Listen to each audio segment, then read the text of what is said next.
the World Coffee Conference today, where we are bringing in the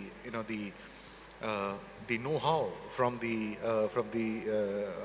dais to to show how on to all of you on how how circular economy and regenerative agriculture can be an cornerstone for how we see things shaping today and also for tomorrow. Uh, the India Coffee Board has been has played is played an important role transitioning from only marketing for the marketing activities. It is today forging international global partnerships relationships when it comes to trade. The India Coffee Board also invests a good amount of time and energy on undertaking research on plant improvement and use of biotechnology, crop management, and use of pesticide. And it is heartening to see that the topics of circular economy, regenerative agriculture are today here, where the India Coffee Board is getting to all of you, this these concepts, these principles, and how it can make a difference for all of you. It is an opportune moment to also look at the recent G20, now G21 communique that came out, and that has clearly reflected on how different pathways would be required for the countries across the globe to achieve the net zero emission. And it is not a one size fits all, but it will depend on the domestic conditions. It will depend on the development trajectory that each of the country represents. And I would strongly believe that post this 2 hour session, I'm sure you'll get a flavor of the experiences on how circular economy and regenerative agriculture would be the fulcrum on how this part of the world, the global south, would be looking at achieving the net zero emissions. Land management is a crucial factor when it comes to achieving India's national priorities as well as the international commitments. There are a set of sustainable development goals, right from SDG 1 on no poverty, looking at improved incomes and building resilience for the vulnerable people. SDG 2 for improving agricultural yields and food security. SDG 6 on enhancing water table and protect and restore water-related ecosystems. SDG 12 on sustainable consumption and production, uh, where where we are looking at promoting equitable land rights and use of land resources. SDG 13 on climate action, on driving low emission farm practices, and SDG 15 on life on land, on ensuring conservation of terrestrial ecosystem. In addition to that, there are two nationally determined contributions under the Paris Agreement. The one where 33% reduction of emission intensity, and the other of creating 2.5 billion metric tons of CO2 equivalent tune of carbon sinks. Land use strategies should be recognized with the interlinkages that it has on the multiple co-benefit areas: the human development, the climate change, as well as ecology conservation.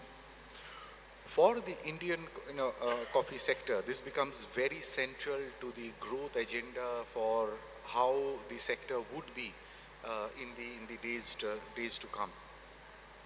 We all know that the agriculture contributes 24% of the total GHG emissions, and equally important is that 29% of India's land are degraded land. Uh, these numbers highlight the steep challenge that the agriculture sector faces in the country. There is scientific evidence that it would take around anywhere between 500 to 1,000 years for the topsoil to be to be rebuilt, and where we have seen abundance evidence that the soil erosion are would lead to malpractices from the agriculture farming. Uh, it is important to also note that doubling the farmer's income could be undone by this growing ecological poverty. The Indian smallholder farmers constitute around 86% of the farmers in the country, with an average landholding of 1.8 hectares. They are vulnerable, and the panel today would also talk about how some of the expertise, the knowledge, the experiences can be brought out for the benefit of the of the Indian small coffee growers. Regenerative agricultural practices is a holistic and sustainable approach to to farming and land management that focuses on restoring and improving the health of the ecosystem, soil, and biodiversity. Uh, Mainly the regenerative practices would include zero tillage, enhanced biodiversity, minimized chemical inputs, climate resilient varieties, integration of farming with livestock, increasing the water use efficiency, and utilizing the carbon that is sequestered, and thereafter look at opportunities to gain carbon financing. Uh, we have with us a stellar group of speakers who would share their perspectives, their experiences with all of you, with a with a single converging point on how some of these principles can be beneficial. What are the kind of mechanisms that enables risk taking when it comes to implementing some of these new concepts. Uh, to begin with, I have the pleasure of inviting Ms. Michelle Burns. She is the Executive Vice President of Global Coffee Social Impact Sustainability at Starbucks.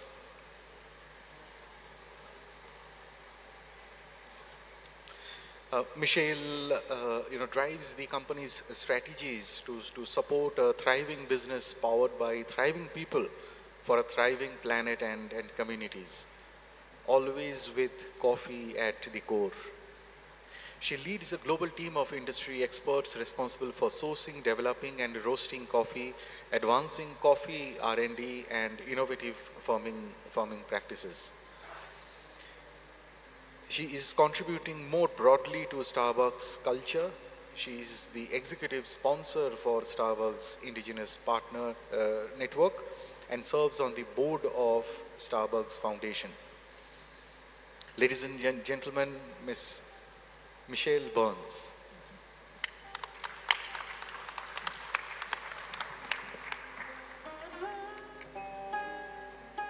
Good morning. Can you hear me? Great. And if I may ask for some assistance, I don't believe I have a clicker.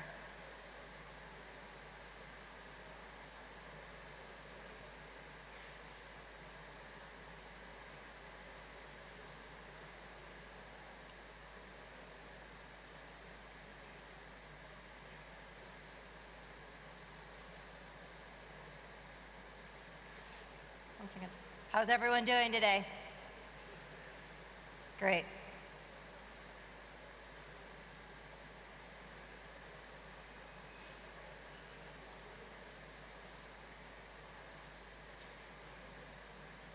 Perfect. Thank you so much, sir. Wonderful. Well, it's great to be with all of you this morning. It's really quite an honor to be at the World Coffee Conference. I'll also mention it is incredible to be amongst peers, colleagues, producers, and as we all think together about some of the biggest problems around coffee. I'd also be remiss if I didn't mention and encourage all of us to go over and see the championships that are underway. India has been an incredible host for us, for Starbucks. It is a market that we are so optimistic about the future. We have a few hundred stores here, and the possibility is endless. But going over and seeing our baristas who are competing on the stage to be the best in India is really quite a moment. So I just wanted to take a couple of moments, and if you'll indulge me, share a little bit about how we think about the future and regenerative agriculture and through our experiences at Starbucks. So with that, I'd like to start just really in grounding a bit on the why. It was mentioned in the comments. Coffee is at the core of this company, of Starbucks. We are over 50 years old. We have certainly grown from a company with a few stores out in Seattle, Washington in the US, where I am based, and grown to over 37,000 stores in 80 countries around the world. So it's been quite an experience, but the principle of it has always been based in the foundation of being a different kind of company. And our mission, I share this today because, like coffee, we are at an influx. And we are and have taken the opportunity to reimagine what the future looks like, even as a company that has enjoyed success and growth through customers and through farmers over the course of the last 50 years.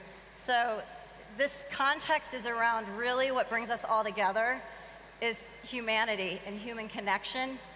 And with that, the limitless possibilities that we feel the connection of coffee has for us.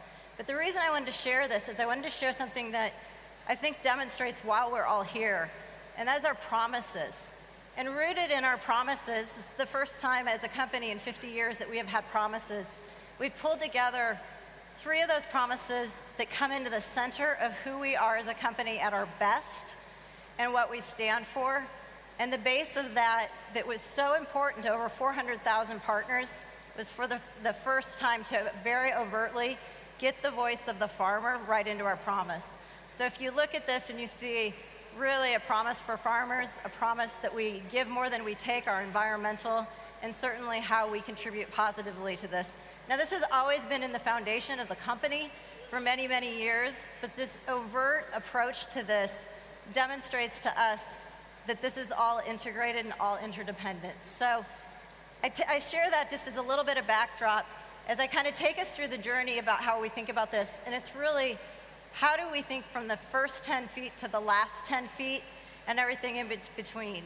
And so that is really, as we're thinking, through the dynamics of the importance of sourcing from over 30 origin countries around the world in a way in which the diversity of our portfolio is so important to us, but the magnitude of the challenges, while the same, can vary around the world. So that is why for us, precision agronomy, thinking in a way of regenerative agriculture, has always been within us in how we've thought about working with producers, but has accelerated to an extreme pace as we face the challenges in the climate and look at what's ahead. But what I don't want to miss is the joy and what is behind all of this, and the producers that are in the room, and the coffee producers. We're here in service to you and to the 400,000 employees that we have, our partners. But probably more importantly, we have this privilege and opportunity to connect to the customers of coffee each and every day, over 100 million of them. So the whole entire value chain for us from beginning to end is really such an incredible part of what we do. Now, if I kind of take this, I wanted to spend a few moments and kind of orient this conversation around our farmer promise. And essentially, the best way I'll talk about this is a holistic approach. So the dynamics for us has to be the work that happens through our farmer support centers. So by way of example, we have 10 farmer support centers across the world. And the reason that we have that is so that we are there with best practices, working in and out with farmers every day, and taking that approach for how we can scale.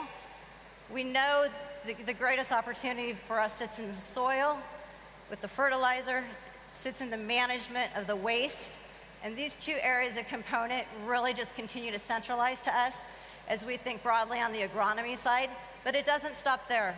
Now, many of you may know, we have for over 25 years run CAFE practices, Coffee and Farmer Equity, as our program of how we approach working with the over 400,000 farmers around the world. Partnership has been with us from the beginning, in partnership with Conservation International in designing this program. This has been the baseline and continues to be the future for us. Built on over 200 different indexes of criteria that are in it. Really what's important is it's focused on 4 areas. 1, economic transparency. 2, quality. 3, the environment. And 4, the social aspects. Now, we're all talking about that today and in the environment in the current world. 25 years ago, that was much less of a conversation. So when I talk about this magnitude of being integrated and working in this manner, we know ethical sourcing, specialty coffee in the Arabica sector will be critical to us. But again, how we carry that and what is the work that we do in partnership with farmers. And so we know it's more, it's income diversification. Examples for us when we are looking and seeing secondary income, biodiversity, and the benefits of that in these environments. Research and development. The whole mix of this is not one piece. It has to have quality as the underlying layer, but it unequivocally has to have the regenerative agriculture in that basis that we can scale to allow all of us to prosper. The reason we do this is no surprise for any and all of us, right? Better farming practices equals better productivity and takes us toward that path of better farmer and producer incomes. So we stay committed to that as we continue to grow. Only sourcing 3% of the world's coffee, we know the importance that our work doesn't happen alone. It has to happen in partnership. So over time, we have always looked in a way to say where and how can we be part of the solution together. And it only can happen in that way that we think about all of the different partnerships that are there, whether it be helping in something like our Global Farmer Fund, which is a $100 million fund that we have in place to get small loans into farmers' hands through our partners at Root Capital doing a lot of that work for us. The point again being, none of these are one stop, one solution. It's the holistic aspect of all that we do that we find so critically important and at the baseline of everything when we talk about both the regeneration and certainly as we talk about the need and the opportunity for a circular economy. Now, I'd be remiss if I didn't sort of talk about the magnitude of coffee at our core. There's a reason it's the very first thing in the company. We are not a beverage company, we are a Starbucks coffee company. The value and the importance that we have put out has, of course, put for us a commitment to the public around reducing our footprint, our carbon footprint, as well as water reduction by 50% in both areas by 2030. And it's not coffee alone, though. So I just wanted to give a sense of, as we all have our different roles in the industry and in the sector, and certainly the primary focus here today is on coffee from the production side and the investment side, certainly, and that is the case. We also know that we have a role as such a conduit to the consumer and to the customer to really make sure that we are making the right investments for the impact on things like waste. And you think about what is iconic in a Starbucks store, it's that cup. So imagining a future with less waste, reusable, recyclable, reduction, it all fits into this holistic piece for us. And then much of where you see it, and the customer will see it, is in the stores. So not just the story of the first 10 feet that happens and the magnitude of the importance of what we bring forward around coffee but similarly, how do we reduce waste in the equipment that we all see and that we're a part of? How do we think in ways and manners in which the recycling circularity around the globe, which are really complex problems, are all put in place? So we have a long way to go, certainly, but we feel that we are on the right path, and again, only happening through partnerships. Now, if I kind of bring this around a little bit to the piece of, we talked about farmer support centers, but our hub, the center for us, has been over the last decade our research and development center in Costa Rica, Hacienda Alsacia. Over 200 hectares there. This is our primary home where the innovation, the circularity, the fertilizer, the dynamics, the sampling, a very important tree breeding program where we're looking in climate-resistant trees. We're just introducing this week 6 new varietals that are out public. And we do this all, importantly, in an open source mechanism. So if there's anything I'd leave you with is this context of, we don't believe that we can have the benefit and the impact for producers, for their families and communities, and for the industry as a whole if we don't do this in partnership and share it with others. So you can see the farm at the front, at the top. It's a beautiful farm, like many of you have seen all over the world. And we've just introduced, in addition to that, Sustainable Learning and Innovation Center. And that's another approach where we're inviting all in the sector to come with us to solve some of the biggest problems, certainly in coffee, but more broadly on the social and economic side as well. So a lot to continue to look toward. We're a couple of years away from that. But this is a beacon that not just is for the research and development, but for all of us in the future and growth of coffee. It's also where we center for our partners, our employees, and we invite them to come and learn and experience and have that ability to understand the work of a farmer, the problems and the challenges that we're all working to adapt and mitigate, which I think was a great point earlier, in a way that is productive for all. So research and development hub, open source, it all kind of fits into the mix for us. And maybe the last place that I'll leave this, because as I think through all of this and we talk about the social side of this, is the magnitude of which these partnerships allow incredible things to happen.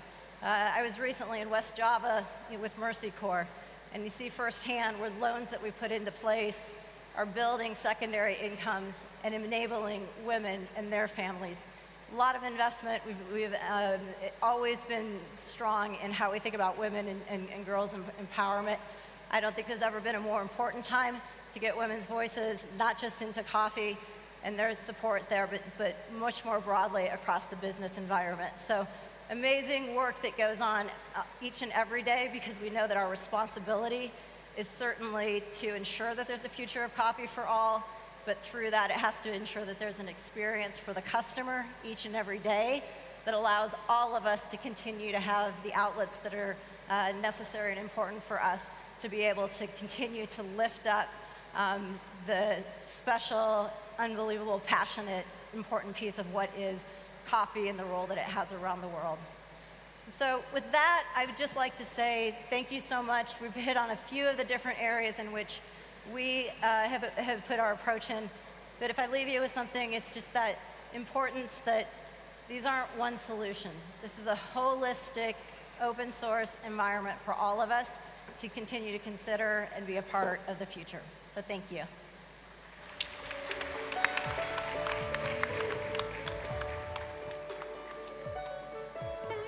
Thank you, thank you, Michelle.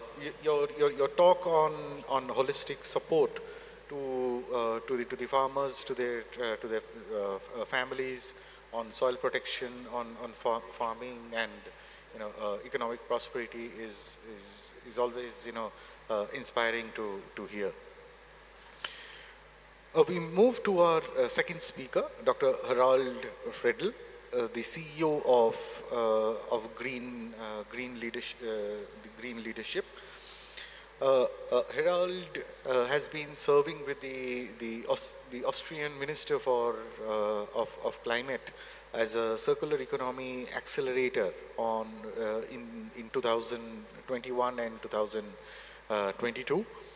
Prior to joining the circular economy in 2017, Harald spent 5 years in Southeast Asia, in Myanmar, where he co-founded the Impact Hub Myanmar and was the managing director of a renewable energy company. And before that, he was with the United Nations in New York and advising the office of the UN Secretary General. Harald today would be talking to us on circular economy and solutions for the agriculture sector and lessons for the coffee sector. Ladies and gentlemen, Dr. Harald Fredl.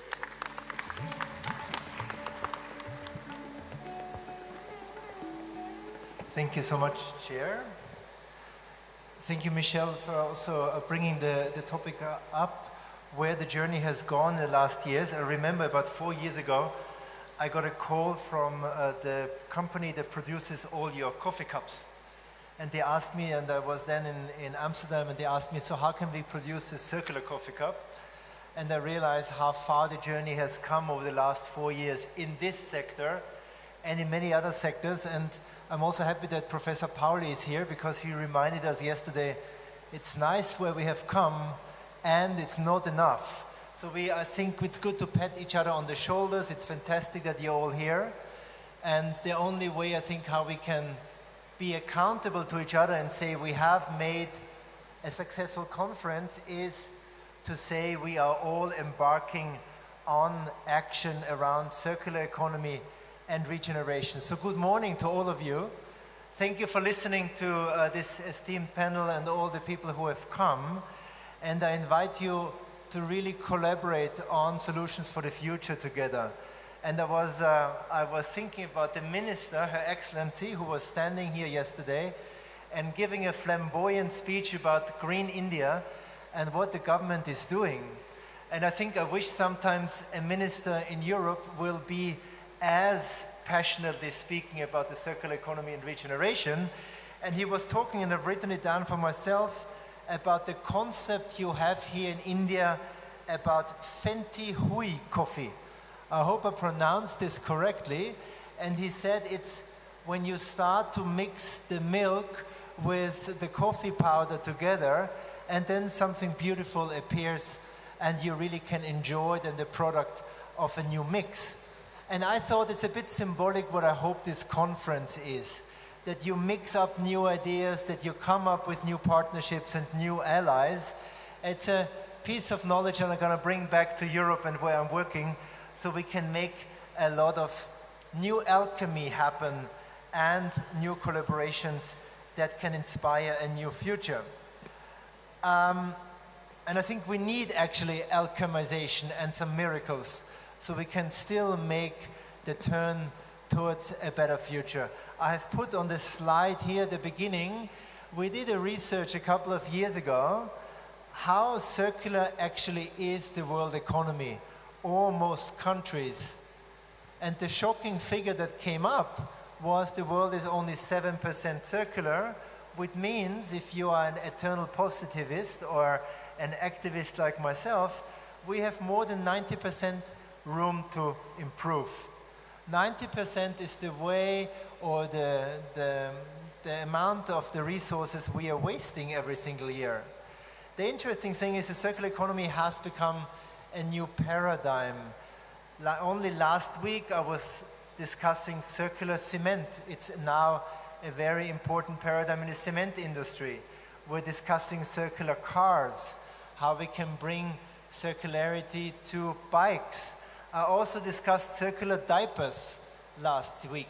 So how we can actually revolutionize the baby industry, the food industry, the garment industry, and why I chose to be somebody who tries to implement and focus on action in the circular economy. It is because we are going beyond the discussion of concepts and we are focusing on action.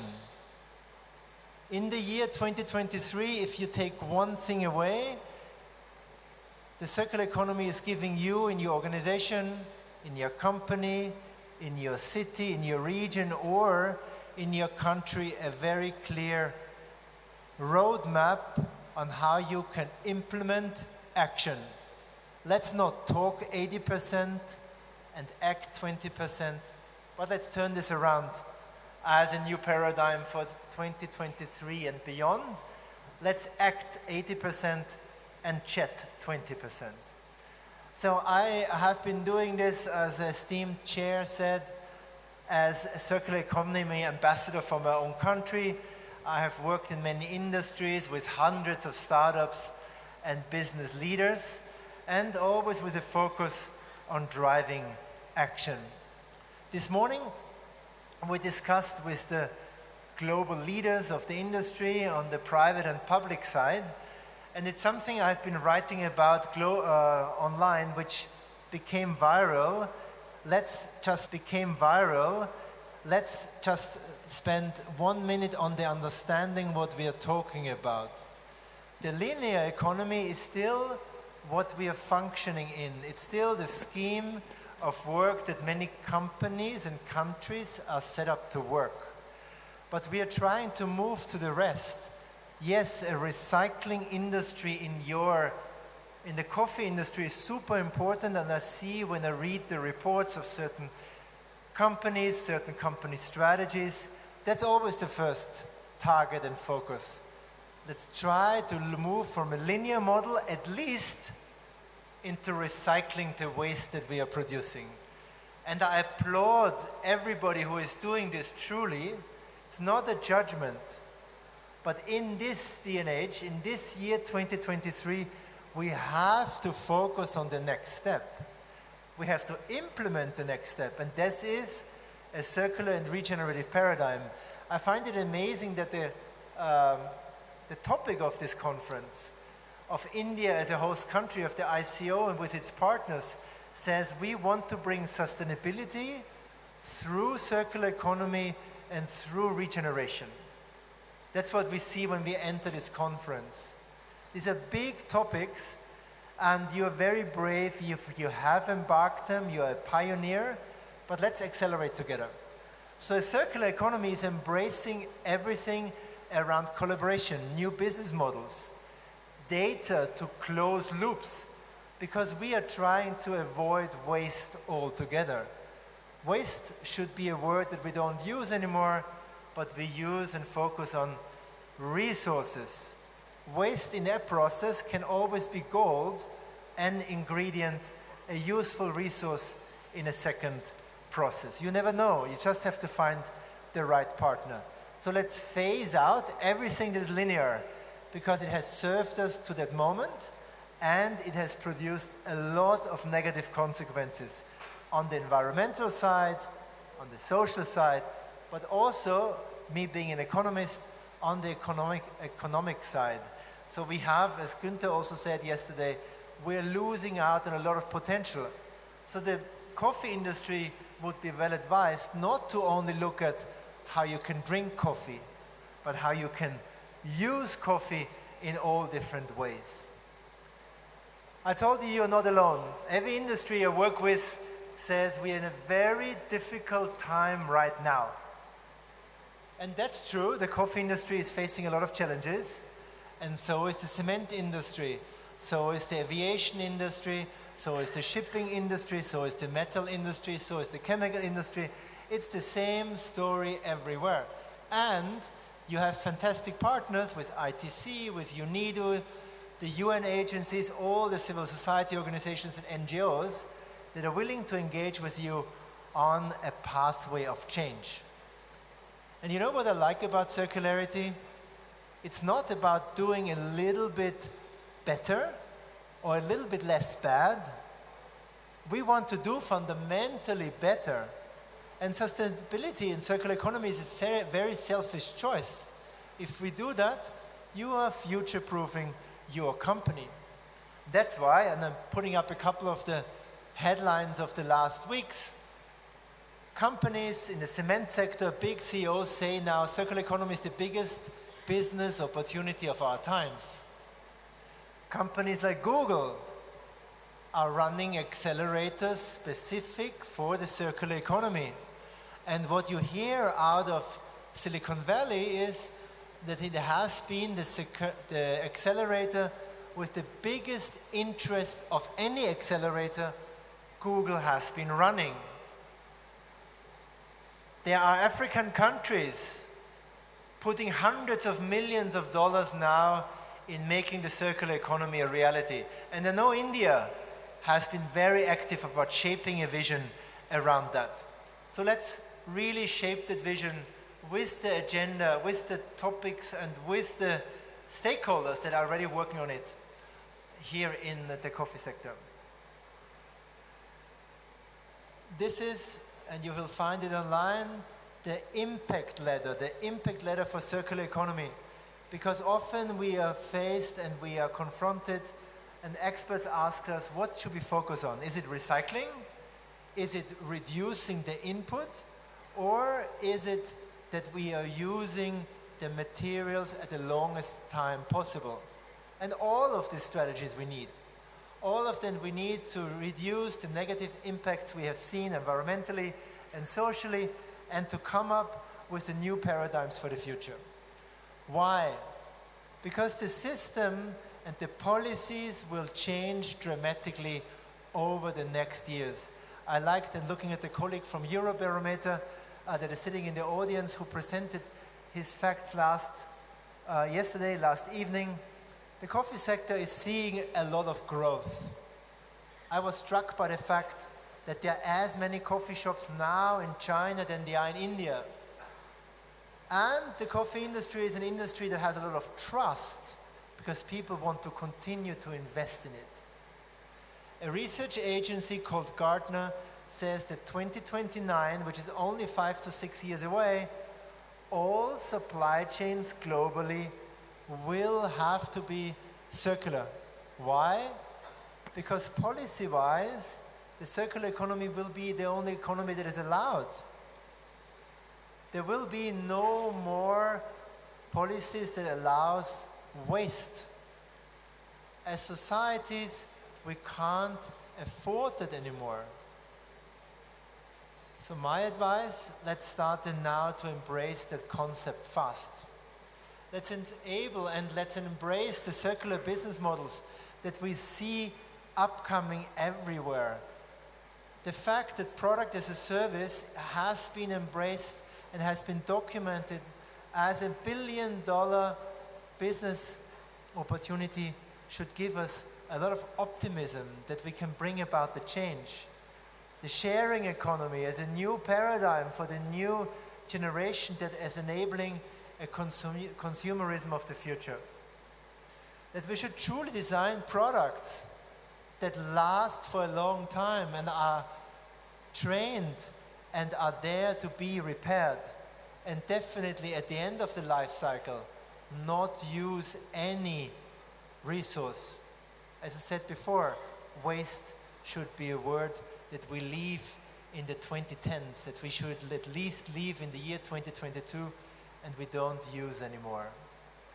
I was asked to present to you a couple of lessons learned of different sectors that have embarked on the journey of a circular economy. And I want to leave you in my last minutes of my time with 5 circular lessons that I think the coffee sector could learn and accelerate it with, not to repeat the mistakes we have seen in other sectors that was holding us back. 1, the circular economy is not a topic that you are burying in your sustainability team. In many C-level discussions, it has become a strategic conversation on how you run your company. It's a new paradigm of management. And if we are embracing it, and if, as a CEO said, you can include it and upgrade your operating system of your company and make it circular, 1 + 1 can become 7. How? By embracing not only financial gains, but by pricing in the social and the ecological and economic gains you are bringing to society. A lot of the possibilities will be created by new laws that will come and it will support the change. So, lesson learned, number 1, it is about bringing fundamental change in your company. and into your business. And we have to look at this also visually as bringing a new vision forward so you can embrace the stakeholders into that topic. So stakeholder management, number 2, is the lesson learned that is necessary. Invest in stakeholder management. Number 3, if you are embracing the fact that there is no waste, you can unlock new values. We heard it yesterday, a coffee is not only there to drink. You can wear coffee, you can use it for pesticides, and the idea in your design company or in your design units of your companies and organization can be on how first you add value to your product. Here that's called the value hill. How you can avoid that the product is losing value after its first time of use. How I can use coffee as long as possible, how you can keep it at its highest value as long as possible. I like the challenge we were put to yesterday. Go beyond coffee as a drink, a starting point of how you design your products in the next years. Lesson number 4, embrace the new consumerism that is coming up. We heard yesterday there are going to be new products that will come to the market. Coffee will be part of them. How can you create with your new customers, with your young customers, with the new data that is available, the drinks of the future? How can better data serve us to close loops along the supply chain globally, in your company, in the country where you operate, and with the stakeholders that you are working with? And number 5, if the fashion industry can do it, circular hubs are now coming up and being established, for example, by Gucci in Italy or in Latin America, where the fashion industry is coming together and embracing together a new way of operating. Why can't the coffee industry do that?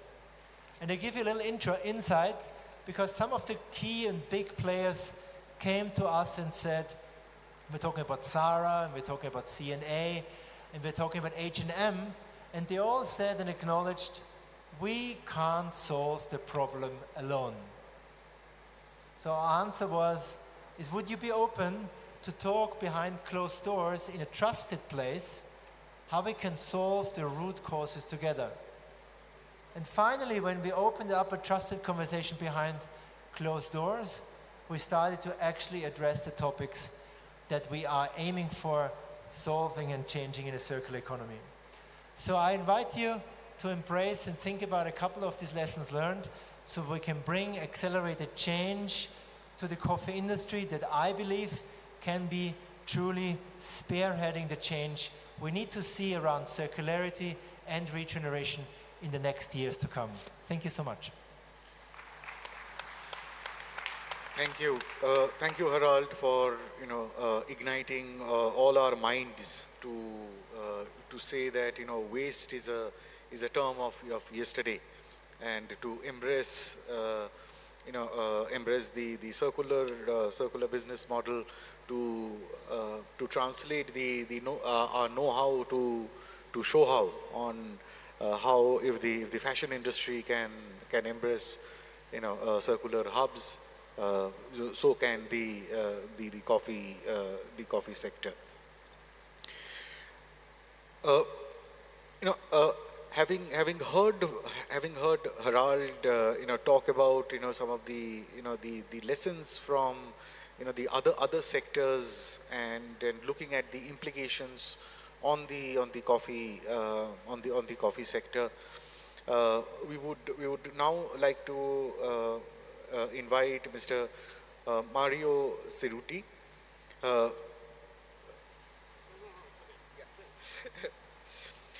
He's the Chief Institutional Relations and Sustainability Officer of Lavazza, and just like Harald talked about the specifics of the coffee sector, Mario brings in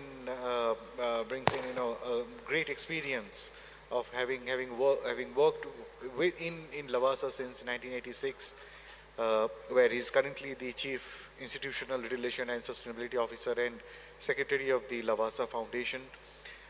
He has been the President of the European Coffee Federation from 2004 to 2007, and again for the second term, 2017 to 2020. He's currently the President of the Italian Coffee Committee, the association, which is the association of the large Italian coffee companies, and also member of the board for the Institute of Scientific Information on Coffee. He is also a board member of the International Coffee Partners and World Coffee Research. Mario, we would like to hear from you the circular economy in coffee, pretty much building on what Harald spoke about, and why would you believe that there is a need for creating more knowledge, more insights for the coffee sector. Ladies and gentlemen, Mr. Mario Cerutti. Thank you very much. Well, let me start saying that today it's a nice day. It's a nice day because I'm here with all of you, and I'm particularly happy and pleased that I've been invited, and very happy to be here. I also would like to say that there is another very good reason for being happy, and the fact that our friend Gunther Pauli asked me to speak after, and to speak after him actually is almost a suicide. So thank you very much, Gunther, for changing the sequence. And of course you will hear from him very interesting things. But the reason that we are here today is because we, together with some friends, and I will introduce them later, we are presenting an idea, an initiative, an activity that we just set up. It took a little bit of time to get organized, and we thought that this would be the perfect occasion to show you. The activity is called the Center for Circular Economy in Coffee, and the idea is to work, and I will explain you in some quick details in a second, to work in the intersection between two very important issues. One is coffee, of course, and we all depend from coffee in one way or the other one. At least I depend on coffee not only because I work for a coffee company, but because I like to drink coffee every day in a good quantity.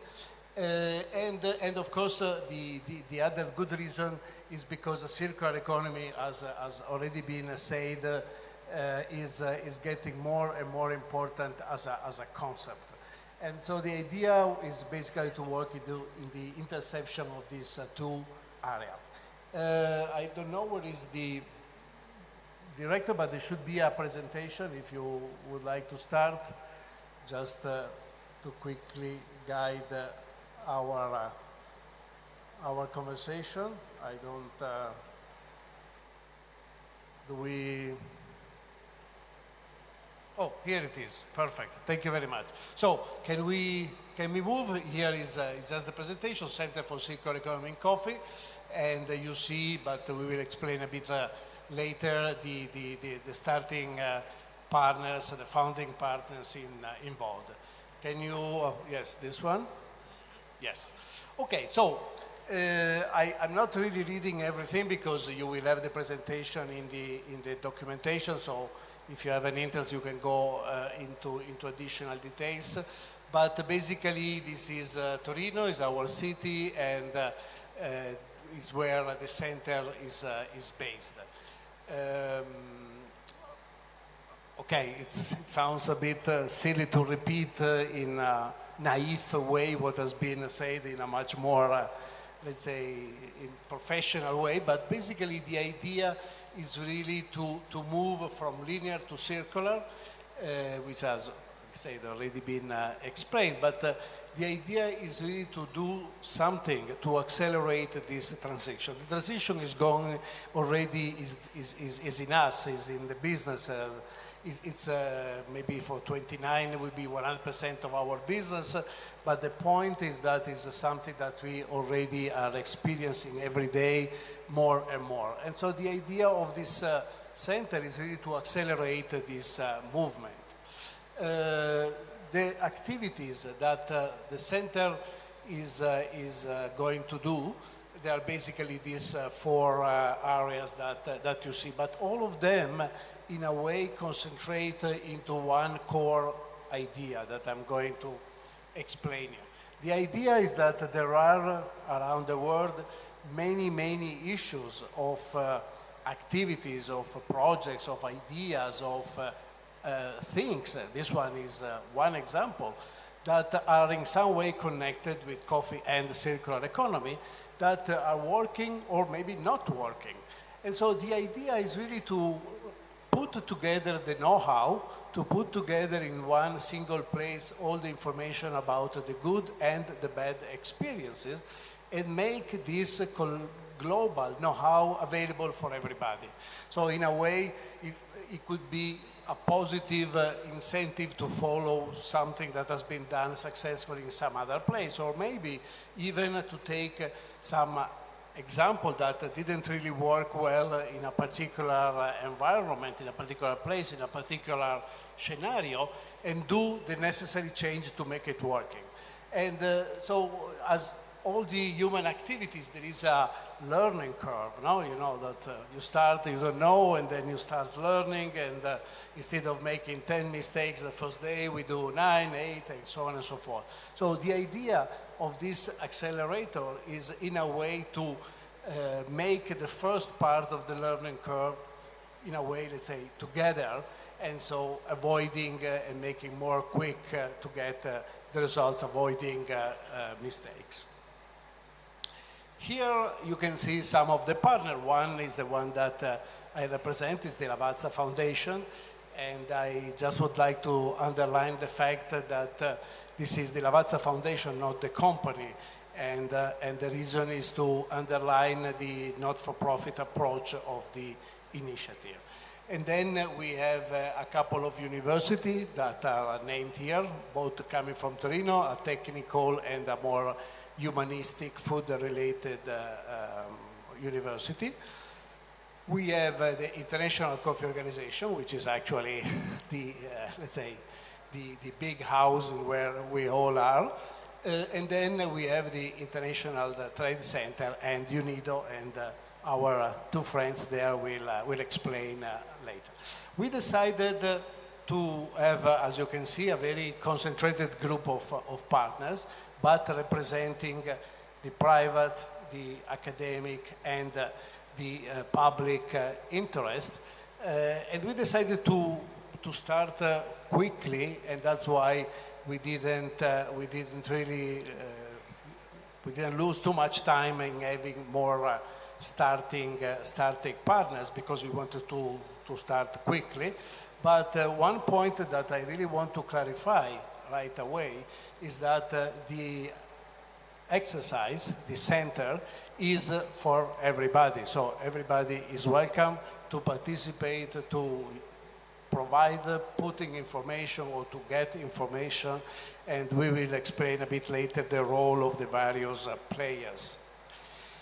For example, from the coffee grower point of view, being at the level of a single grower or extensionist or cooperative or association, etc., the center wishes to be a place, as I said before, where you can get information on something that you might want to do, or something that you might just be looking for ideas. Now, what do I do with this product that today I discard? Maybe there is a way to make it again almost a raw material, no? A starting material for another process, like could be this one again.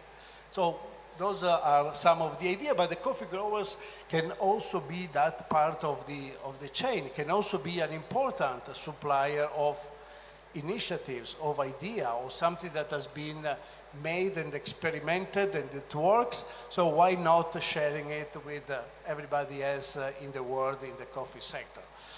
The second group is strategic partners, and the strategic partners can be all, say, basically everybody that has an interest in the coffee sector from the medium long-term point of view. We have research center, academia, and in our view they are particularly important because those are the ones that are asked to, in a way, to make a first judgment on a proposal, on something, and they should say, yes, this is a good idea to pass it on, and the clear objective is to guarantee a certain level of quality of the information that are shared.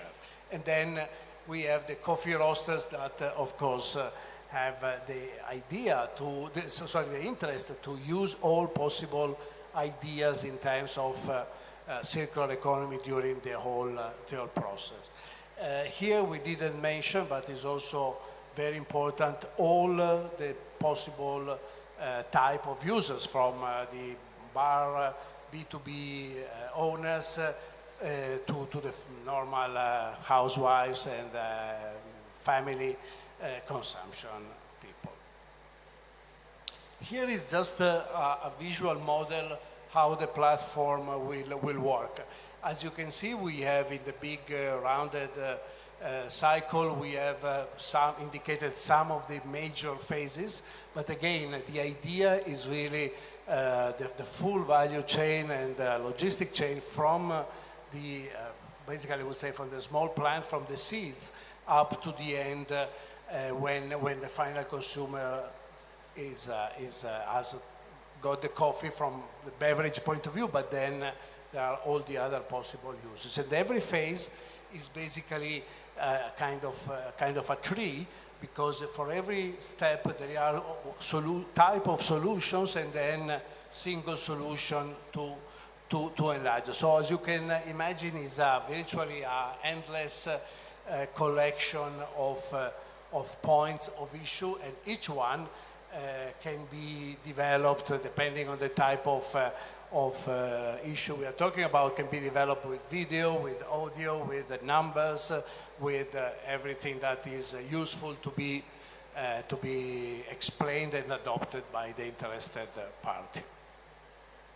Here you can see, for example, clicking on one of those, you will get a card, and this is an example, for example, of using the Coffee Ask to build panels, to build houses. And this is one of the N possible solutions. There is another important use that we wanted to do of the center, and is basically to link together people, organization, subjects that have a product and somebody that may look for that product. So, for example, I do have coffee skin out of my roasting process, and so maybe I don't have any solution. I don't know what to do. I don't even want to do. I have other things to take care of. And so I can put the information that I am available to give this material or to sell it or whatever it is. And maybe somebody else is actually looking for that as a starting material for his own process. So a kind of, again, knowledge platform where the knowledge here is the availability of the request of a particular material in the coffee process. And then this is also one of the very important, let's say, developments is of the center is also to try to get some funds to develop projects in order to put in practice some of the learning, some of the best cases from the point of view of coffee and circular economy. One we quoted here, is already on its way, and is a project with UNIDO and partially funded by the Italian government to really develop a fully fledged project in order to apply the knowledge of the circularity and coffee point of view. With this, we basically finish, and this is really the dream that we have, is to reach that 99.9%. So don't even want to get the 100%. So that is enough. 99.5 is enough of circular economy in coffee. It's important that we all together have a similar dream in order to make it true. So that's why we say, okay, we have a dream, do we? And this is really the answer we should give all together to this question. Here is the slide with all the logos of the participant, and I would like on this slide to pass the microphone, the virtual microphone to Hernan of International Trade Center that will give you additional details. Thank you very much.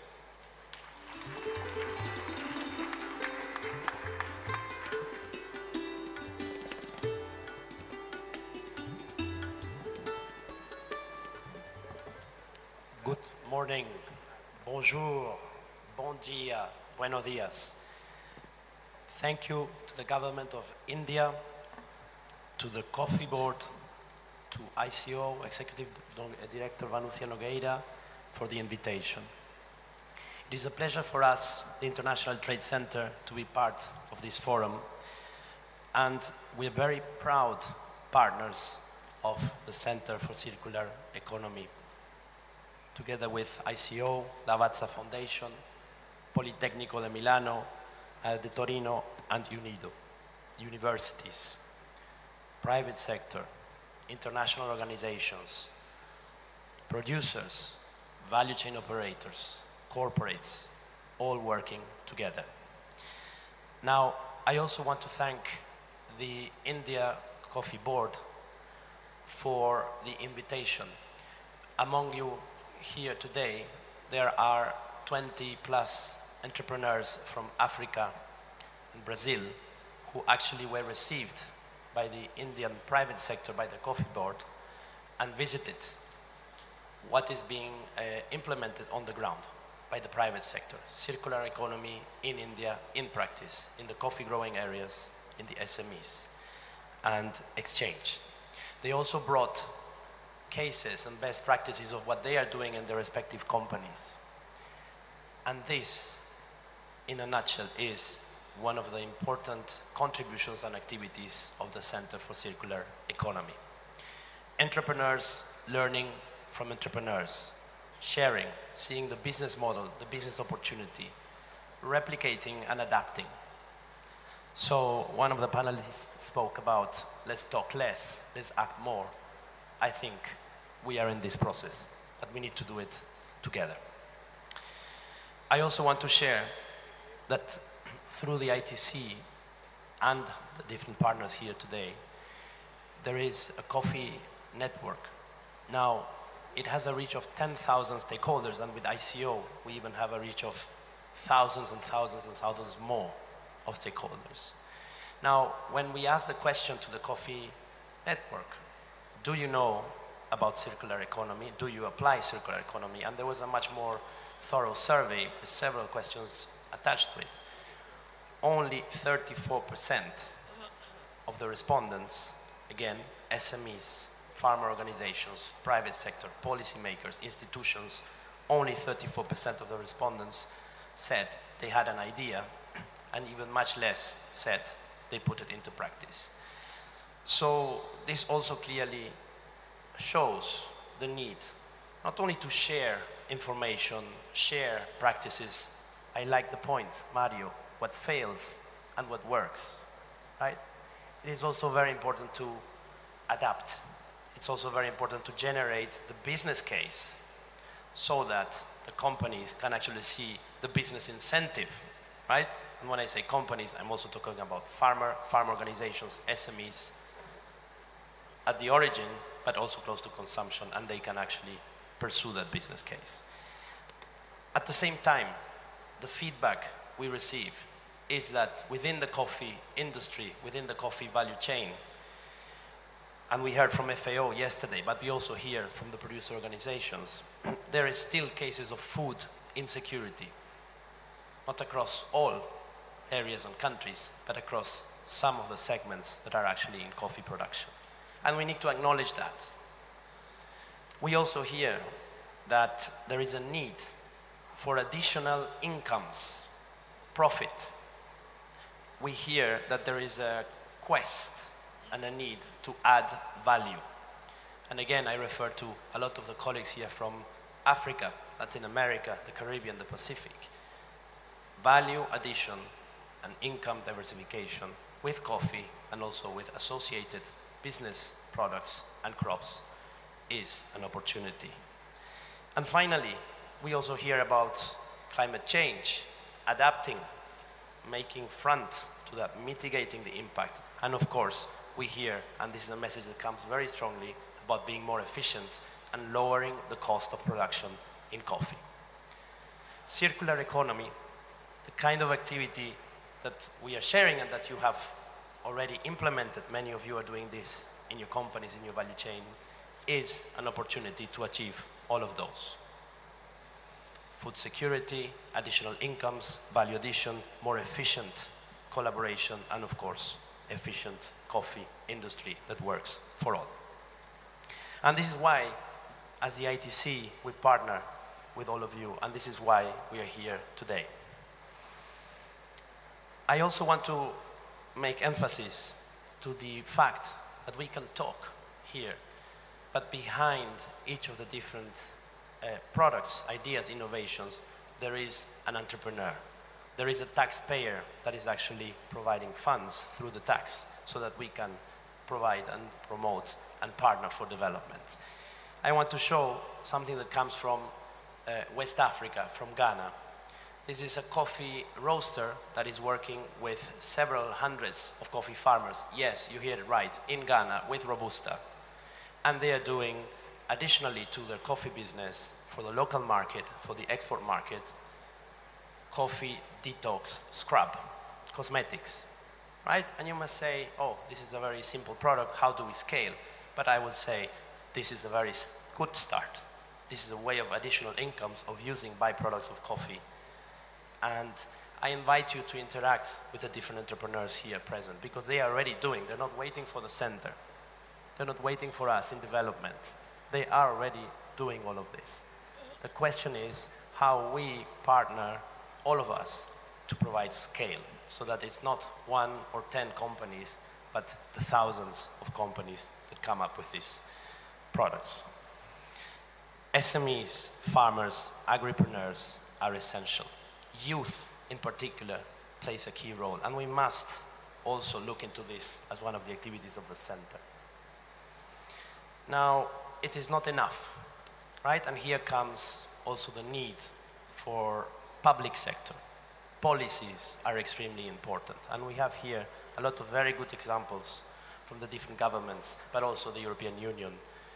Policies are really important to promote and incentivize the adoption of circular economy.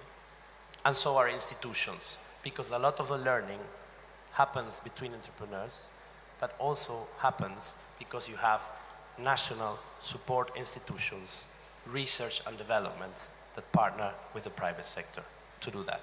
So we must not forget, and we must jointly partner and support institutions, private sector, as well as the policymakers. Another point is, we talk about win-win. I hear it. All the different panelists here today says, circular economy will make your life better. Your business, environment, climate, it will make your things better. But win-win starts with the producer. And this is a very important point, right? There will be little adoption, there will be little scale if we don't really think about that. So how can we collaborate together through the center, through the different initiatives that all of you are doing in order to respond to some of the needs of the producer. Right? And this is the key question. Another point which I've heard, yes, all of this is very good. We can have the research, we can have the technologies, we can have the partnerships, but where is the finance and investment? And again, finance for trade, finance for inputs, is it available, right? Where is the finance and investment for building the circular economy? Whether you're talking about climate adaptation, regenerative systems, or product development. And I think this is a very important question, and we must also partner with the financial sector so that we can actually put everything together and respond to those business opportunities. But the finance must be having scale, it must also be inclusive. So this is key. Particularly, some of the challenges are also about the logistics. From the findings of the Circular Economy Center, it is clear that one of the biggest challenges is how do we get the waste or the byproducts to the place where they can be processed, whether it is in the same cooperative or abroad. So with that, I would like to thank you all. It is a privilege and a pleasure for us to be part of this. I would also like to thank our partners and donors, the European Union, the ACP Secretariat, being present here today, that have made possible the participation of the entrepreneurs from Africa, Brazil, Latin America, and the sharing with India. Thank you very much, ladies and gentlemen. Thank you. Ladies and gentlemen, this was Mr. Harnden Masson, who manages the Inclusive Agribusiness Program of the International Trade Center, a joint agency of the United Nations and the World Trade Organization.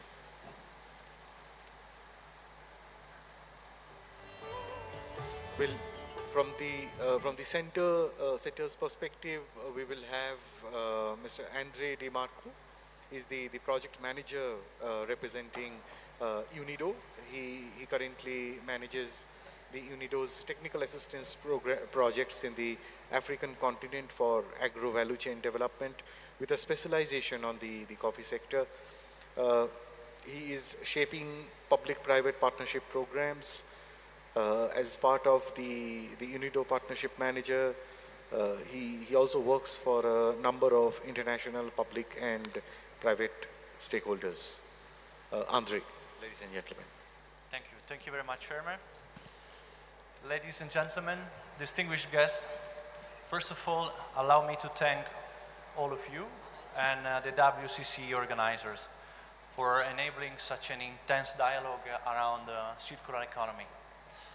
UNIDO's strategies in response to climate breakdown is maximizing synergies with partners engaged in other priority areas such as energy, agribusiness development, and food security. But biodiversity and regeneration, of course, and naturally, circular economy. An economy achieving full circularity is an ideal. It enables stakeholders to aim high when setting their visions, priorities, and strategies for activating circular practices within their industries and societies for a better future. UNIDO defines a circular economy as an industrial economy that routes materials, parts, and products back into use several times and creates more value and less waste. It is an alternative in which value is maintained for as long as possible. Products are designed to last, and the generation of waste is minimized.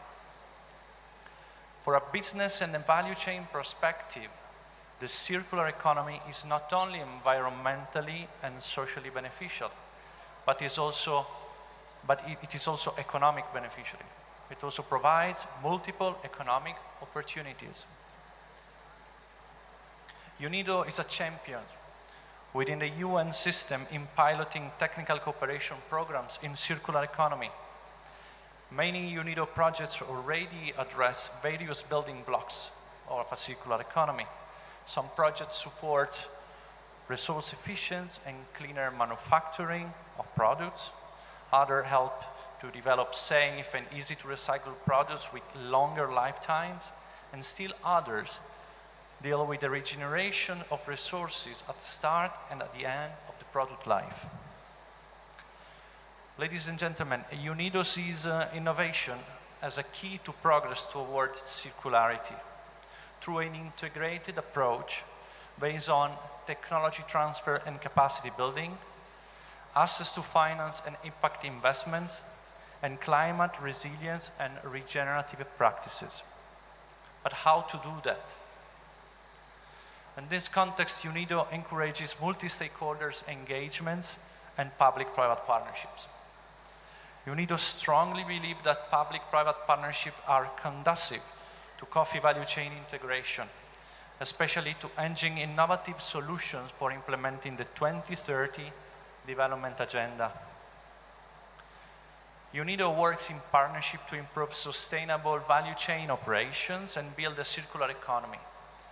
So today, UNIDO has merged private sector action and government support within its initiative, showing strong complementarity. In this context, the Center for Circular Economy in Coffee is a clear example of this public-private partnership potential. UNIDO is proud to be part of the alliance for the establishment of this center. For UNIDO, the center does not represent a platform for information sharing only. It represents the real engine for the definition of future technical cooperation projects. In this context, and thanks to the financial supports provided by the Italian Ministry of Foreign Affairs and Development Cooperation, UNIDO has immediately translated this initiative into concrete action by providing the center with the necessary resources and expertise to start up technical programs in pilot countries.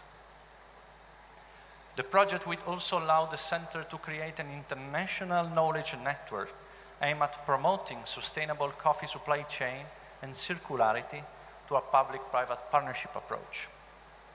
Moreover, UNIDO will mobilize additional resources in producing countries for facilitating impact investments toward circular and regenerative solutions. A concrete example is represented by the Coffee Credit Line, the first of its kind in the African continent, which is going to be established in Ethiopia. Allow me to conclude by referring to yesterday's statement of His Excellency the Minister of Industry and Commerce of India, which sounds particularly appropriate to this session. There is one world, one family, and one future. Let's work together for a more inclusive, more sustainable, and more circular future in the coffee sector as well. Thank you very much for your kind attention. Thank you, Andre. Mario, I understand that there is an announcement that you would like to make, so over to you. Yes, can I? Well, basically, we want to take this moment together with all of you to officially launch the center. The center is open to everybody. There will be this small leaflet available if you wanted to have a look. For sure, here is everything explained much better than what I did before, and so it will be there for you to have a look, and please participate. As we said, we have a dream all together. We can make it true. And now we want to take this occasion together with all of you to do an official signing for the partnerships that are behind the center, and the idea to do it together with such an important group like you are in a very important producing country like India is really to underline the let's say the most let's say seriousness that we put into this activity, and the fact that we wanted to make it for the whole coffee industry. So thank you very much. Gerardo, please. And Who? You. Oh, yes, of course. Vanusia, please. Vanusia, dear. Eh? Oh, yeah. Go there, please.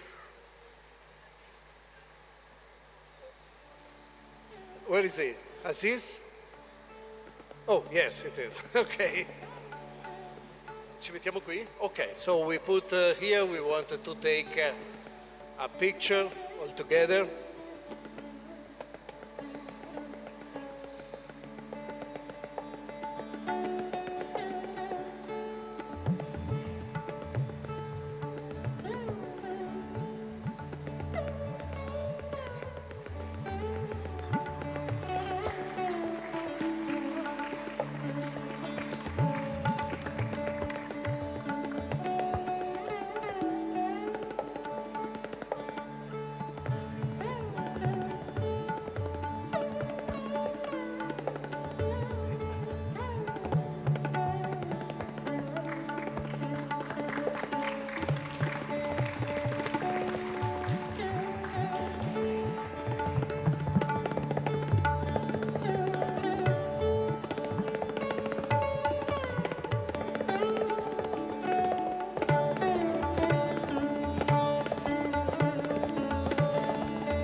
Line with the glass that I was showing before, which is very interesting, and thank you very much for the gift. I just want to underline that the paper that we printed, this one is paper with coffee residual, so it's an example of circularity. And since we are waiting. Should I? Okay, no, because we wanted to make the official sign of the memorandum and the joint declaration between UNIDO and the Lavazza Foundation. Let me just take this occasion to thank all the people that have really actively and longly worked for making all of this happen. So thank you for all of you. Thank you, Dario. Thank you, Catherine. Well, everybody, sorry for not mentioning all of you. I will forget somebody, so I better not to take this risk. Okay. Yeah, at this juncture, I would like to call upon Mr. Gerardo, Head of Operations of ICO. Kindly come over, sir. Mr. Gerardo, please put your hands together for Mr. Gerardo.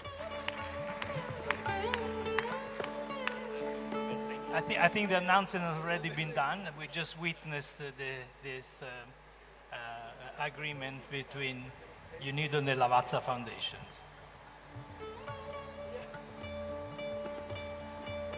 A lot of things are happening in Bangalore.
I might, I'd like to just have an additional information to sorry, share. Sorry. Only one sentence from my side. I'm now 61 years old, and I decided I only sign memorandum if there is a concrete action. And I know we will start with concrete action. So thank you once more. As you have seen, Gunther is not of many words, but thank you very, very much. Just one additional clarification. The memorandum of understanding between the Center for Circular Economy and Coffee, the International Trade Center, and the International Coffee Organizations will be signed after this will be submitted to the International Coffee Council on Thursday. So from a formal point of view, the MOU between the Center, the ICO, and the ITC will be signed after the International Coffee Council will give the blessing, and this will happen this week. And after that, the plan is to be signed by the three parties at the COP29 in Dubai. With this, I conclude. Thank you.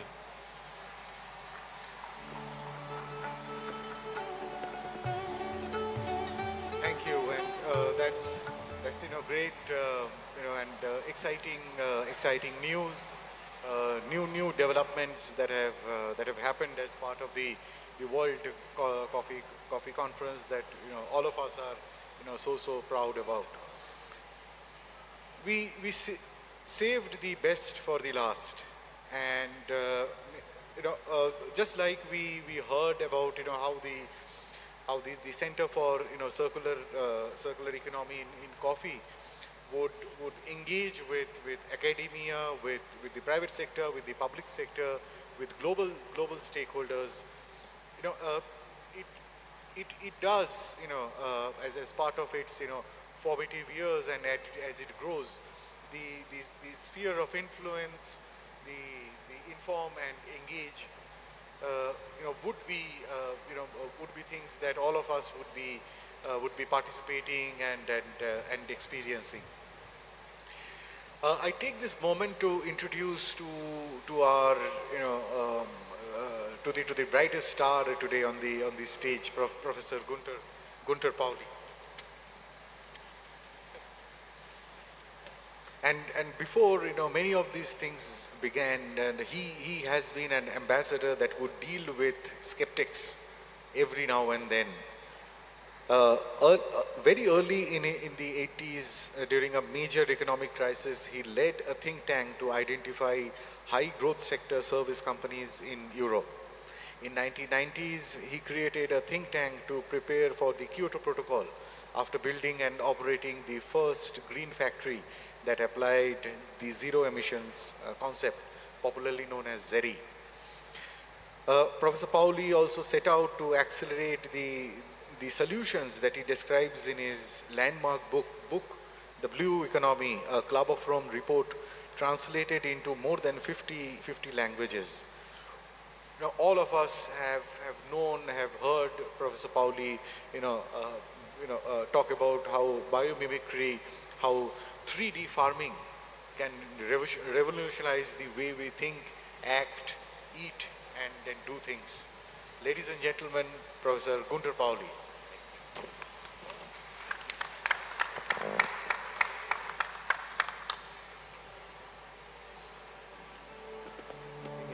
Is it working? Yeah, it's working. I'm going to take this table here. It's much better. May I? I'm a bit closer to you. I don't like to look like a priest speaking from the pulpit. And my sorry that I show you my back. My apologies. You know what I like about the center that was just set up is that the decision making was very fast. Why was the decision making fast? Because the organization that is really leading it is Lavazza, and Lavazza is a family company. Families decide. And I know that the strong leadership in Lavazza is Francesca Lavazza. Francesca, who's leading your branding, your marketing, And what we need is not only decisions, we need decisions that are executed. But before we're looking at the execution, ladies and gentlemen, take a step back and look at the philosophy and look at the reality. The only species living on Earth capable of making waste is the human species. We're the only ones who are so smart we can make something no one wants. Come on. I mean, this is absolutely ridiculous. We're supposed to be the intelligent one, and we're actually generating waste. We're generating so much waste that we have to have dedicated companies who do nothing but dealing with waste. In nature, no one is capable of producing something no one else wants. Impossible. So we need to revisit our intelligence, because clearly it is not up to the expectations of what you deserve to be called the living species. I have called the human species the Homo non-sapiens. We don't know what we're doing. And therefore we get stuck with waste. To me, it is very important that a second word is added, and that is ethics. I saw it coming up in the screen, ethics. And thank you for mentioning the word, Michel. Ethics is key, because we are not applying ethics today. There is too much greenwashing. Too much blah, blah, blah, blah. Too many beautiful pictures and nothing real behind. In 1988, when I proposed that the standard is 0 emissions, that standard is the same logic as 0 accidents. You cannot permit a few accidents per year, we all agree. Management has to focus on 0 accidents now. But when it comes to 0 emissions, we're talking about net zero in 2050. That's not serious. I'm sorry. When you know the Earth is going through a terrible climate change, and we're going to commit ourselves in 27 years, that is lack of ethics. Let me give you a comparison. Imagine that I am a thief. I'm stealing. And the police catches me and I'm put in front of a judge. And the judge asks me, explain yourself. And I'm saying, sorry, Your Honor, I confess I've been stealing. But I promise you, I'll be stealing less. What do you think the judge will tell you? Jail. No, sir. No, Your Honor, I will only steal in the weekends, not in the week. How serious do you take this proposal? It's not serious. But now you come with these corporations who tell you they will be polluting less. Excuse me, ladies and gentlemen, polluting less is polluting. Stealing less is stealing, polluting less is polluting. And then we give these companies environmental awards. This is a masquerade. Ladies and gentlemen, we have to speak and say what it is. Stealing is stealing, polluting is polluting. You can't pollute, you can't steal, period. And therefore we need to call upon a lot of innovation, not in the technology, but we need to change the business model. The business models that we have today is focusing on what is called the core business. If you're in the coffee, you're only supposed to do coffee. Yes, but my bean has a husk. And the coffee bushes, they must be pruned. Well, yes, prune your coffee bushes, take the wood, farm mushrooms. That's logical. I will not accept that my stay and my visit here has been of any use unless you massively start farming mushrooms on the prunings of your coffee bushes. Because there is malnutrition and hunger in the world. And by the way, you will get a better price for your mushrooms than you will ever get for your coffee. And you will not be cyclical according to the world market. When you are having a coffee bush and you're having your husks and you're making your coffee, as I showed yesterday, this jacket is 6% coffee. And the result is I don't have to use deodorant. I don't have to use perfume because the coffee naturally absorbs the odors of the body. That is what we call a functional textile. 5 years down the road, I want to see factories in India, Indonesia, Vietnam. I want to see factories where you're producing functional chemicals from coffee. That's the future. Why do you just focus on the coffee bean and only want to do the drink? Do you want to serve humanity or you want to serve your shareholders only? And if you want to serve humanity, then you will go beyond the bean. And I think I know why Mr. David Rennie didn't show up today. He was on the agenda. I've had discussions with David Rennie. I know the people in the industry.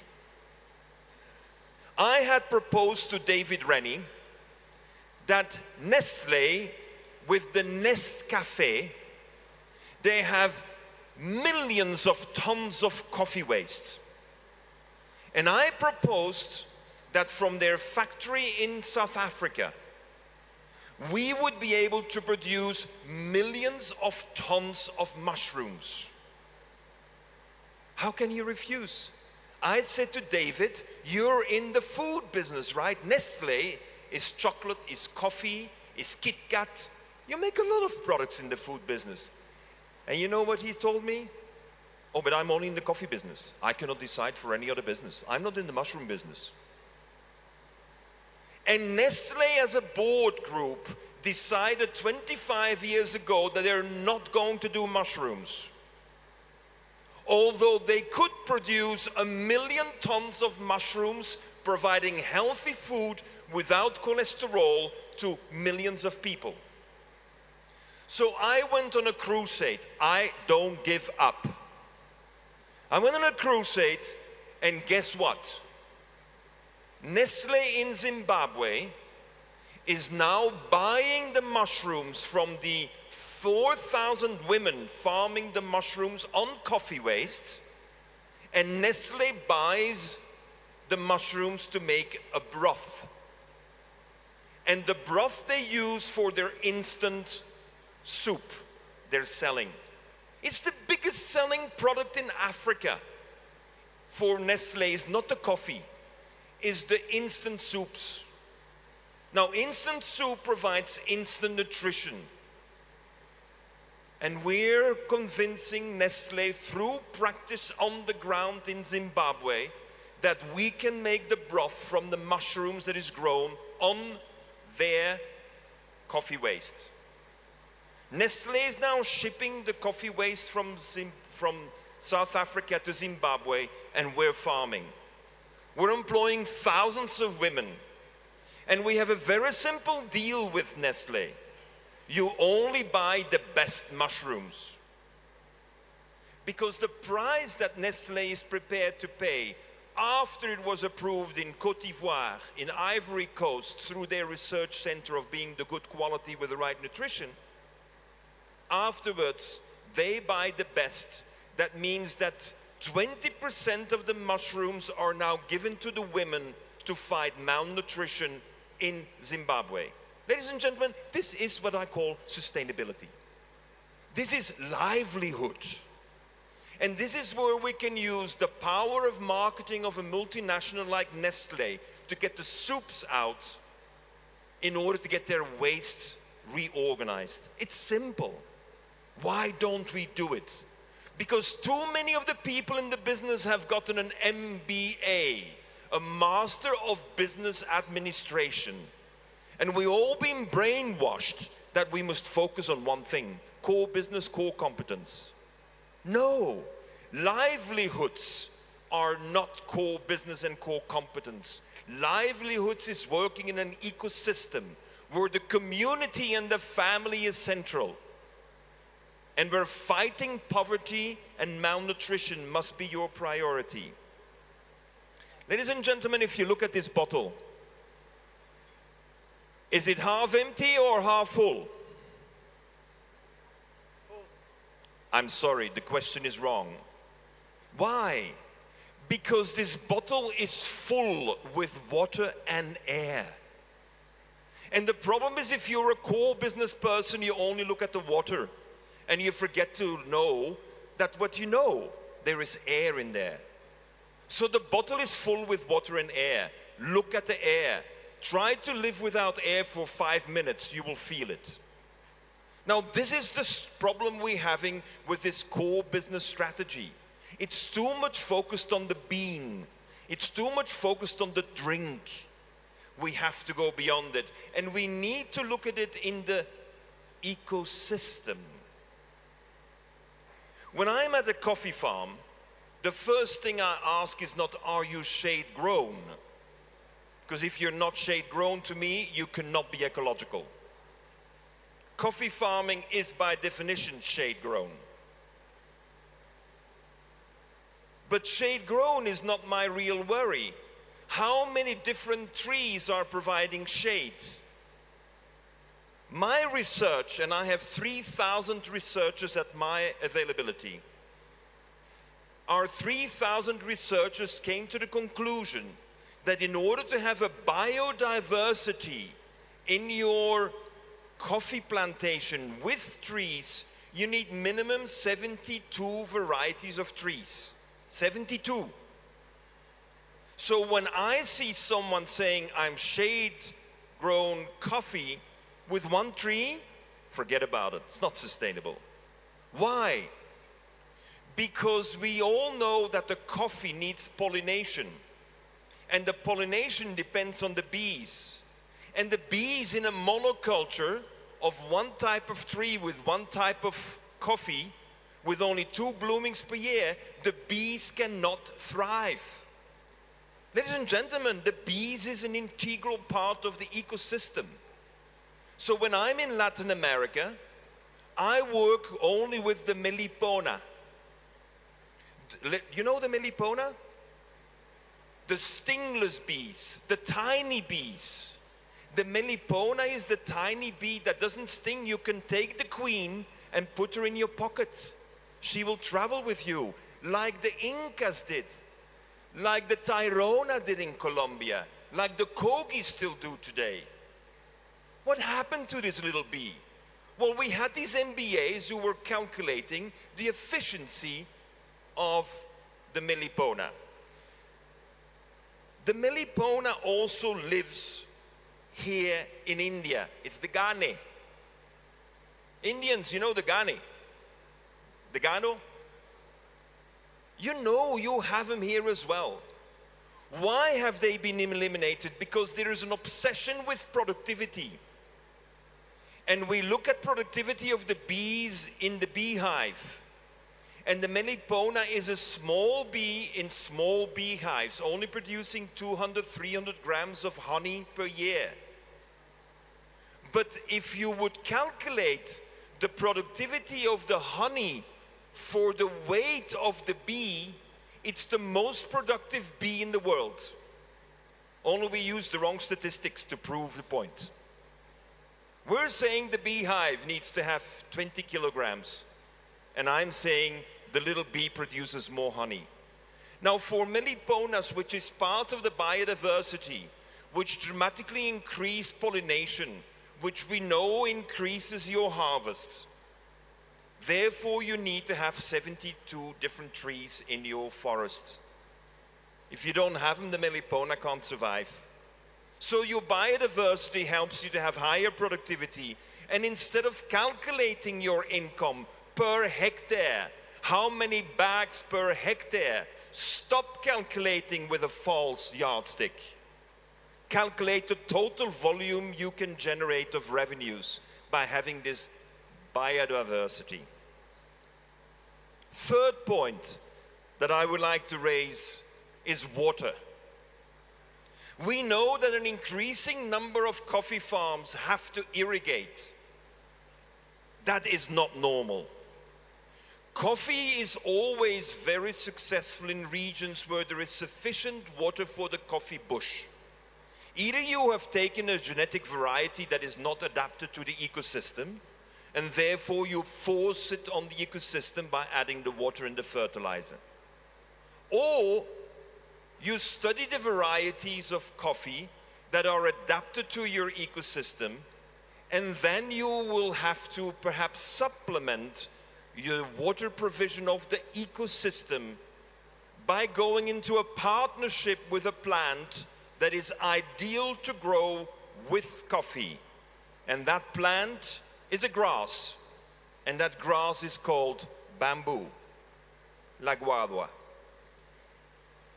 On my coffee farm, when I purchased the farm, I was told that we're drying out the land and therefore the farm was available for a penny. No more water. The cost of installation irrigation is too high. I refused to have an irrigation system because that means I'm stealing water from someone else. I don't do that. Ethically not defended. But what I did is the most steepest part of my land where the harvesting of the coffee is difficult, there I planted bamboo. And within 3 years, I have my own creek. Because bamboo brings water to the ecosystem. This is not a magic of the gods. This is by design of the ecosystem. Bamboo decreases the temperature on the land by at least 10 degrees. That's why the tigers like to sleep in bamboo, because it's cooler. Bamboo gives this incredible opportunity to reserve 10% of your coffee land to bamboo. Then you have abundance of water, clean water, produced on your farmland. And if you're a smallholder, you work together with 4, 5, 7 farmers.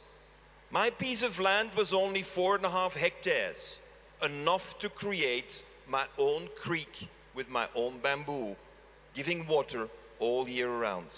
Ladies and gentlemen, this is sustainability.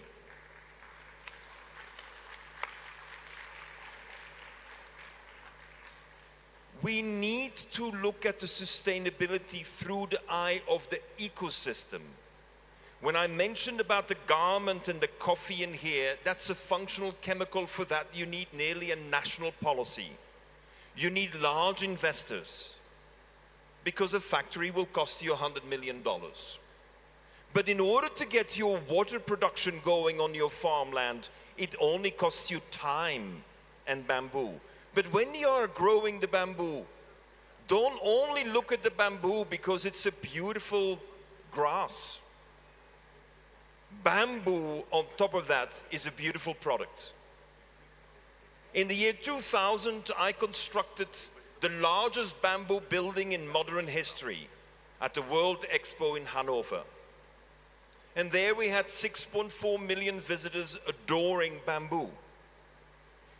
The problem is today, in a country I love so much, Colombia, in Colombia, bamboo is still considered a tree. And therefore, you need a permit to cut it. I'm sorry, it's not a tree, it's a grass. I have not been able to change the law in Colombia for 35 years. I probably didn't pay the senators enough money and didn't have enough good arguments to convince them, but this is insanity. It's a wrong appreciation of a biodiversity of a plant. A plant is a grass you cut, it grows again. Bamboo, you cut, it grows again. A tree, you cut, it doesn't grow again. We know the difference. But the law says you have to have a permit. As a result, our biggest bamboo projects today are in Vietnam. We have today in Vietnam, thanks to a national policy for bamboo, not only the coffee, we have the national policy for bamboo, and we generated 600,000 jobs. Ladies and gentlemen, 600,000 jobs by transforming the bamboo in value-added products. That's why I always carry my business cards in a bamboo holder. You have to generate value. You have to use what you have. But more importantly, and I will conclude with that, as Francesca Lavazza wrote to me in the endorsement for my book on coffee solutions, Francesca said the biggest problem is the next generation of coffee farmers. Many young people don't think it's worth spending a lifetime on a coffee farm. They rather cut down all the coffee bushes, put 2 cows, have a bit of milk, and live in the slums. That's how hard coffee farm life is today for many people. And it's therefore that my priority is not your branding and your marketing. We can work on that, that's easy. My main priority is the livelihood of the farmer. That must be a livelihood that is so good that the next generation dreams of being a farmer of coffee.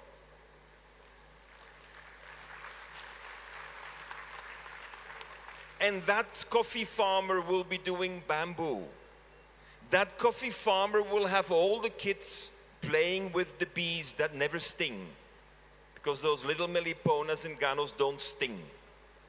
They only bite you and you hardly feel it. We will be a coffee farm where the farmers work together and they have massive mushroom production. And the waste of the mushrooms will be used to feed the chickens. Ladies and gentlemen, the coffee farm will be a farm where actually biodiversity is thriving, because all farmers know they need at least 72 different trees in order to feed the bees the nectar so they can be around for the whole year. So their pollination levels go up dramatically. Ladies and gentlemen, it will also be a farm where there will be drones used. We will have precision architecture, we'll have precision farming, and we will learn how to farm not only the bush up to 2 meters high. We will learn how to use the 75 meters of space above the coffee bush, because that is the ecosystem. It's a 3D farming.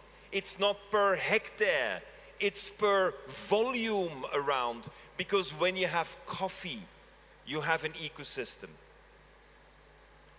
When the Spanish arrived in Latin America and they were colonizing the land, they didn't find in the areas of Costa Rica, Panama, Colombia, Ecuador, Venezuela, they didn't find rainforests.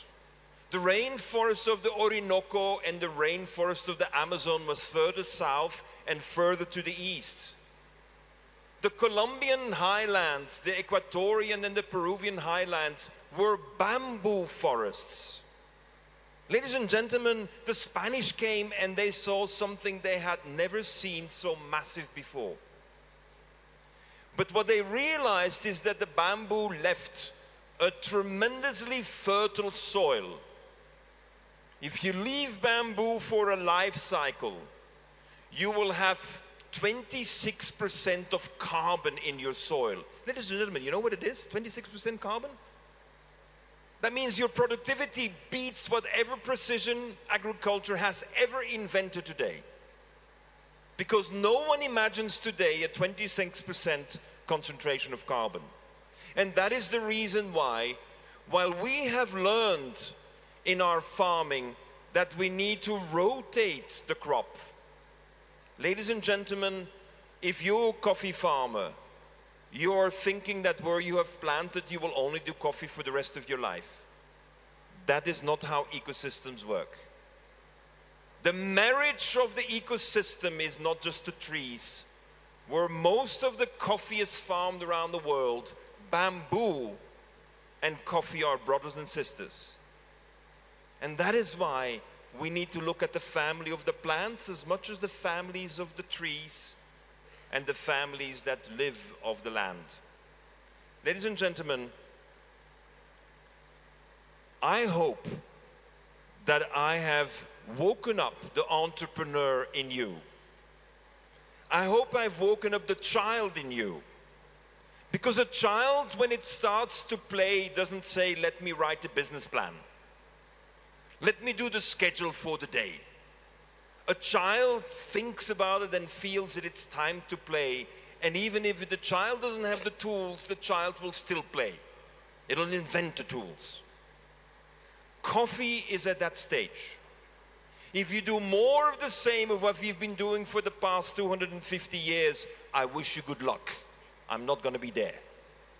If you're ready to become an ecosystem entrepreneur, generate value and think about the livelihood both of the families and the plants and the insects, then I'll be with you. Thank you very much. Thank you. Thank you, Professor Pauli. As always, mesmerizing, mesmerizing session. Good enough to, inspire all of us, not just for, our own good, but also for the next generation. We have had a fantastic, set of speakers, and we have done, good justice to the time. We have a lunch break following this, where we will get an opportunity to interact with all these speakers. It has been a pleasure and an excitement for me to host such a diverse panel. Just like I'm sure for all of you to have witnessed the knowledge, experience, and perspectives from the panel. Thank you, and hand it over to you. Thank you. Thank you, Mr. A.N. Malik. Before we leave the esteemed dignitaries, I would request Dr. M. Sendil Kumar, Director of Research, Coffee Board of India, to kindly come over and give mementos to all of them.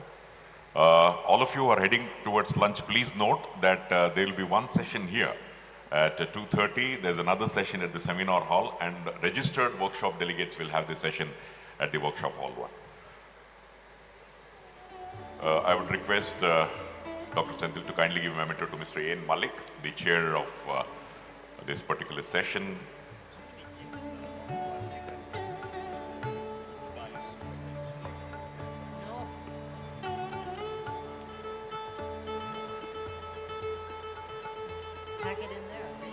Please have your lunch and do come back here quickly by 2:20. Or rather, the session will start at 2:30. I would request Dr. Sendil Kumar to kindly give a memento to Ms. Michelle Burns. Kindly come forward, ma'am. Kindly come forward. Yeah.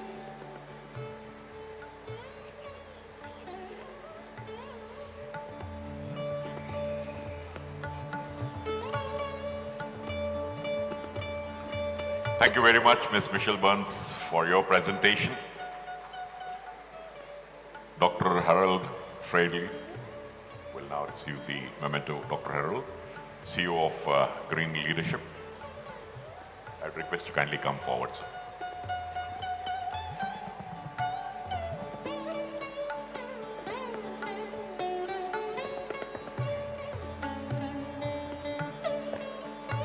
Thank you very much, sir, for your presentation.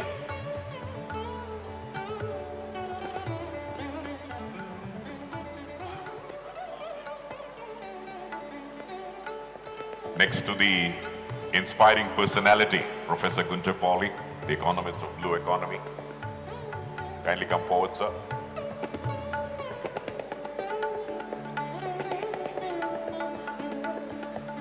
Tremendous amount of inspiration instilled in the minds of all of them.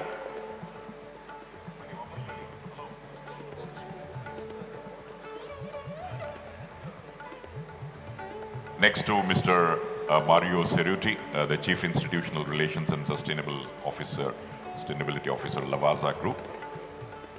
I would request Mr. Mario to kindly come forward.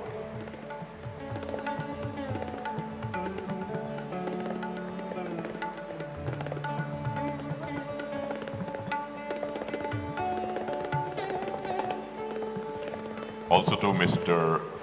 Hernan Manson, the Head Inclusive Agribusiness Systems International Trade Center, ITC. Mr. Hernan, kindly come forward.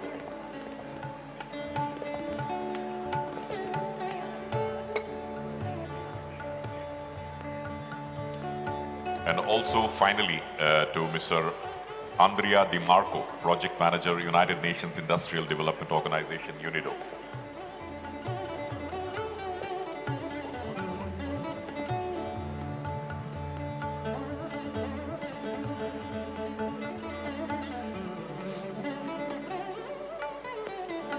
Thank you very much. I would request all the panelists to kindly come forward, and along with Dr. Senthil Kumar, all of you will have a photograph. Yeah. All the panelists kindly come forward. Sir, all of you kindly come forward, sir.